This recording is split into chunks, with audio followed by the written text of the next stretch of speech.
நடிகர் விஜய் ஒரு எல்லாராலும் ரசிக்கப்படக்கூடிய ஒரு நடிகர். அவர் ஒரு அரசியல் கட்சி ஆரம்பிச்சிருக்காரு. இப்பதான் அவருக்கு சின்னம் ஒதுக்கியிருக்காங்க. ஒரு 2-3 நிகழ்ச்சிகள் நடத்தியிருக்காரு. அதுல ஏற்பட்ட துயரங்கள் அதையும் நம்ம தமிழ்நாடு பார்த்துருக்கோம்.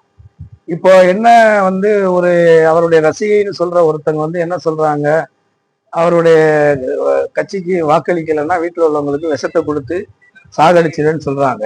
ஏற்கனவே 41 பேரை சாகடிச்சிருக்கிறீங்க. இப்ப வீட்டுக்கு 2 பேரை சாகடிக்கிறேன்னு சொல்றீங்க. அப்ப தமிழ்நாட்டுடைய பாப்புலேஷன் இவருடைய வருகையால எவ்வளவு குறைய போகுதுங்கிற ஒண்ணு இருக்கு. பெரிய அச்சமும் இருக்கு. உங்க வீட்டுல மட்டும்தான் விஷம் கொடுப்பீங்களா இல்ல பக்கத்து வீட்டுக்காரங்களுக்கும் விஷம் கொடுப்பீங்களாங்கிற கேள்வி இருக்கு. அதனால ரொம்ப பயமா தான் இருக்கு.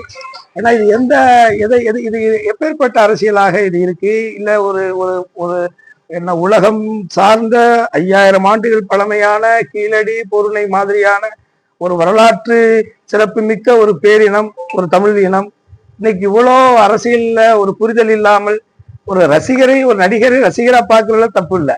தலைவரா பார்த்தீங்கன்னா கூட கொள்கை ரீதியாக சித்தாந்த ரீதியாக மக்களுடைய பிரச்சனைகளை மக்களுடையக்கான போராட்டங்கள்ல முன்னெடுக்கக்கூடிய ஒரு சித்தாந்தவாதியா நம்ம அவரை பார்க்கறதுலையும் தவறில்லை. எதுவுமே இல்லாம இப்படி ஒரு அரை வேக்காடா இப்படி பேசுறாங்க பண்றாங்க. ஒரு அம்மா சொல்றாங்க எனக்கு விஜய் எங்க மாமா விட எனக்கு விஜயத்தான் பிடிக்குங்கிறாங்க. அப்புறம் இங்கிட்டு நான் வீட்டுல விஷத்தை வச்சு கொள்ளுவேங்கிறாங்க. அப்ப இவங்கள மாதிரி ஆளுகிட்ட எல்லாம் ஆட்சிகள்லாம் போச்சுன்னா அப்ப தமிழ்நாட்டுல அவங்கவுங்க விஷத்தை குடிச்சிட்டு சாகும். வேற என்ன பண்றது?